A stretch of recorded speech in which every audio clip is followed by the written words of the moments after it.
And hello everybody, welcome to this year's last Art Snacks video.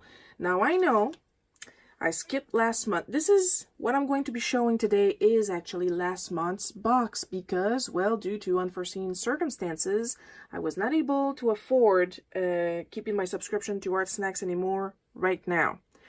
And the reason why I pushed November's box to now is because the art I'm going to be doing today is actually my sister's Christmas present, so shh, don't tell her. Well, by the time I put this video up, she'll probably have unwrapped it anyway, so without further ado, we're going to show a couple of things. This is November's really cute sticker.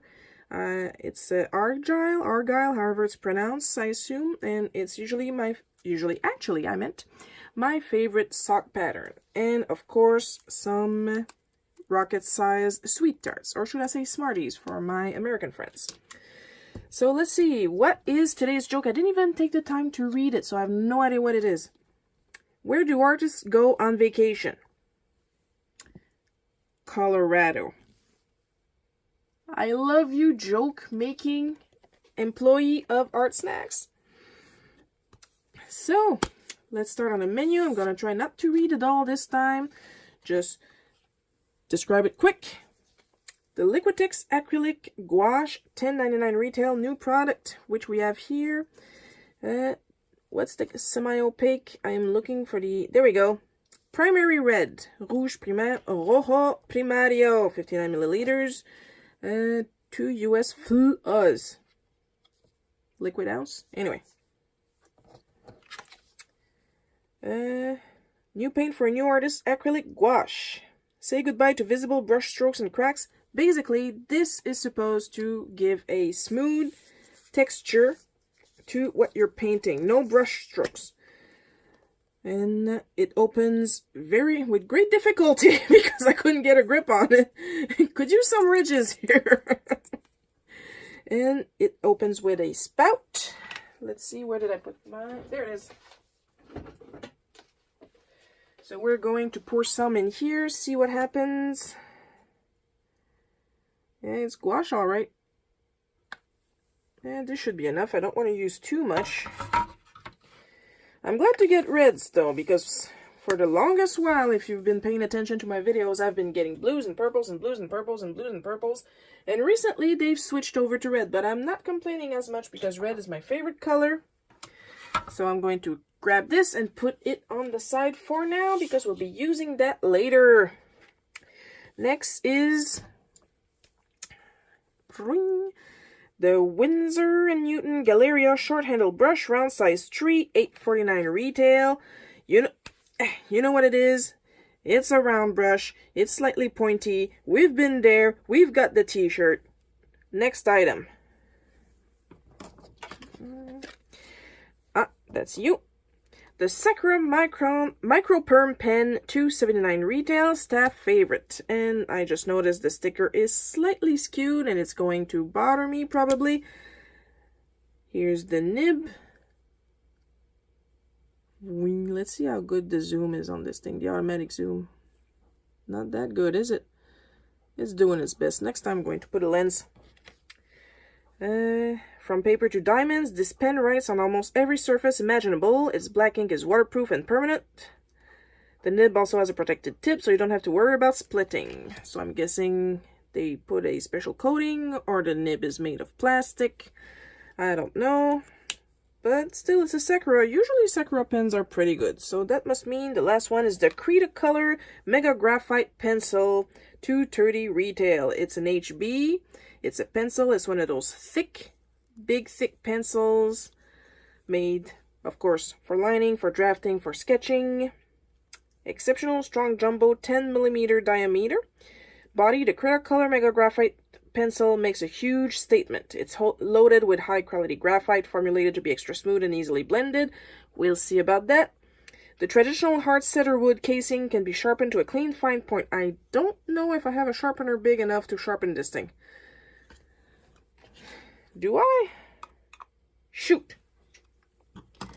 How about you? Shoot. How about you? Shoot. Yeah, shoot. So I'm kind of boned. I'll see if I have some sandpaper somewhere, because other than that, I'm kind of boned. I don't have a large sharpener. Well, that's something that would be useful next time I'm actually able to afford a box. Anyway. Here's the paper, here's the camera, here's the stuff. I'll see you guys in a bit.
And we're back. Like literally, the gouache did not have time to dry yet, so let's get on with it. Good brush, not much to say about it. I noticed as I was picking up paint with it, however, well, I say that like it's a bad thing. It's actually a good thing. It likes to keep a glob of paint on the top as I paint with the bottom, so it's very good at picking up thick paint, so that's good. And it was also good at keeping its point, though it's a little splitty, but not by that much. But considering I didn't do any detailed work with it, that's okay. I got like 300,000 round brushes. Good brush. Dries fast. The what size is it? A 0.3. Okay, feels a little thick for line art 4.3. They might need to check on that. Dries nice. I could see that it did not bleed. I did give it a little time to dry in between the line art and then erasing it and doing the pencil. If you can see, despite the shine of the graphite, the ink itself did not lift at all as I was erasing it. For the record, I erased it with my Pentel high polymer eraser. And a little bit with my Moo, but mostly the Pentel. And it kept its nib. It did not push in because I tend to have a heavy hand, as you all know if you've seen my previous videos. The Krita color, of course, high in graphite, therefore if you push on it to get a darker color, it will shine. In this case, that's not that much of an issue. Of course, if you would rather some blacker blacks or darker grays, I would go more for a colored pencil than a graphite. Did not feel any grittiness in the nib, in the end, in the graphite itself. It's not really that messy for graphite. Like, I have to really force it, but then again, it's an HB, so it's the kind of lead that you see usually in normal number 2 pencils. So still not really that messy. Was easy to erase. I tried both my polymer Pentel eraser and my kneaded eraser, if I'm not mistaken. This was a Staedtler kneaded eraser that I'm keeping nice and moist in an empty Lush container. By the way, that's the soap Let the Good Times Roll. It's the soap I use exclusively for my face, and it smells delicious. So yeah, very happy with this month's box. It did exactly what I wanted it to do. Can't complain. And I don't know what I'll do for the next video. I'll probably... Here's a little preview. I'll probably play around and experiment for you guys with my Stuart Semple Culture Hustle glitter. It is non-plastic glitter. It is made with plants and mineral. I have several colors, so let's go for that for next video. What do you think of that? Thank you for watching. I hope you guys have/had a Merry Christmas and a Happy New Year. I'll see you guys in 2019.